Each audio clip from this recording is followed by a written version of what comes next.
Hey, I have been trying to make this video for probably a month.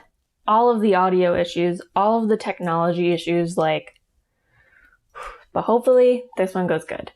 I'm going to talk about all of the seeds that I sowed in the basement to do seed starting. What I started doing was I used Miracle-Gro seed starting soil, mixed it up with water in a container. I actually used like a plastic box that you'd use to store stuff.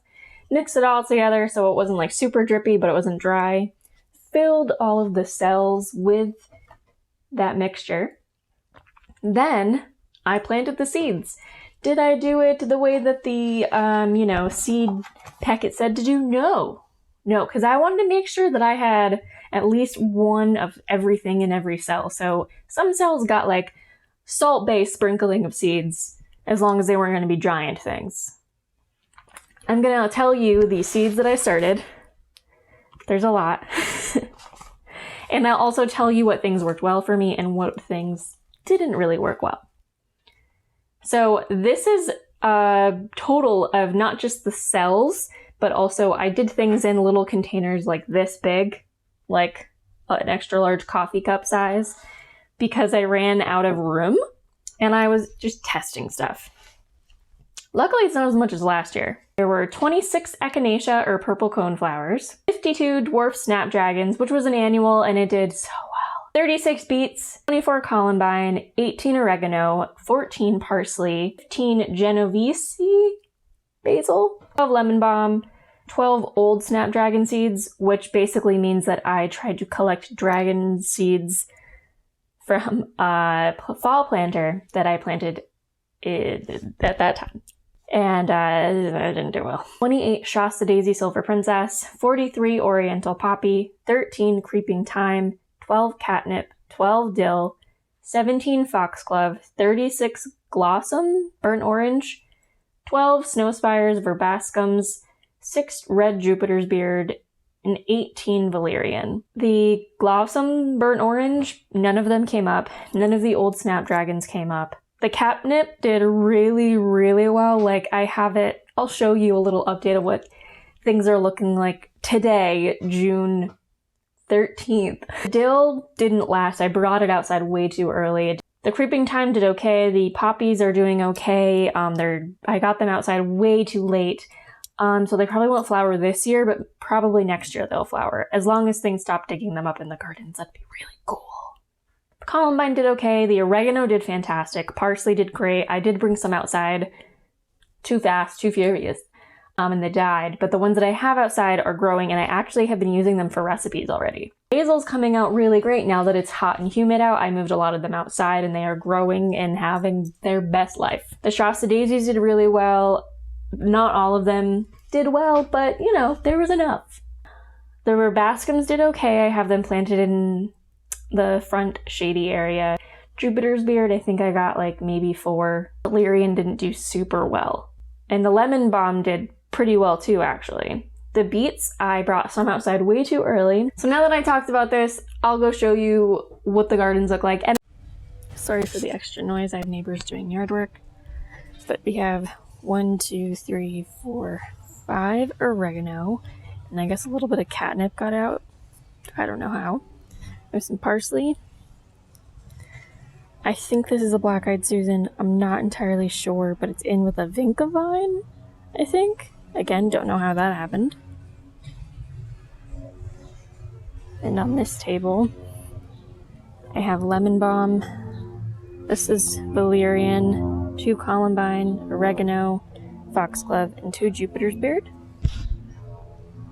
And on this table, I have basil, Shasta Daisy, Creeping Thyme, a dwarf snapdragon, purple coneflower, another Creeping Thyme, poppy, foxglove, poppy. And in the raised bed, I've put 3 of the basils, 1, 2, 3, and an oregano. And over at the shed, we have the dwarf snapdragon, which is going to burst with blooms soon. Another one, and another one over there. And some of the winter sown containers. And parsley. Here in the back garden, we have creeping thyme on each side that something is digging up, and some foxglove back there that again something is digging up. And lastly, a Shasta daisy, or a poppy, I'm not entirely sure, that I don't think it's the best placement, but here it is. More thing here in the back garden. I have 1, 2 of the dwarf snapdragons. There was a third. Pretty sure a chipmunk or something dug up the others. Also under the raised bed are more beets that I did from seed. The beets in the raised bed I did not do from seed. Up here in the tree garden, we have perennial snapdragon, 1, 2, 3. This is what their blooms look like up close. Well, some of them are darker, which I'll show you in a minute. We have some poppies right there. They'll probably not bloom this year. Poppies right here, and perennial snapdragon. Still in the shade garden, but in the front, I have Shasta daisies right here behind the lavender in front of the dogwood. There are also some columbines, as well as on this side, something dug up one of the Shasta daisies. Anyways, while editing, I did not make an outro, and I had to redo a lot of footage from outside because of noise and just super fun things. But anyway, I hope you guys enjoyed this video. If you do, remember to like it, and if you want to continue seeing how these plants and all my other ones are doing, you should subscribe to my channel and hit that notification bell so you know when I upload, because my uploading schedule is crazy. But there will be a garden tour coming up soon. It'll probably be really not much edited to it, but I will try to make it short, concise, and to the point about what's blooming and what is exciting in the garden right now. I just moved a bunch of stuff yesterday in the middle of June. Not a great idea, but anyway, if you really like this video, you should share with your cat. Mine is sleeping. Share with your dog and share with your friends. When you do share with your friends on social media, please remember to tag me in them. My links are down below. I use my Instagram more than I use YouTube. It's a lot easier to post pictures on there and little snippets of what's going on in the garden. I try to post every day about all the cool things that are happening, so check that out. And let me know in the comments down below what you're most excited about seeing blooming and getting bigger from the things that I started from seed. And if you're going to start anything from seed next year, because it's a little late right now, what will it be?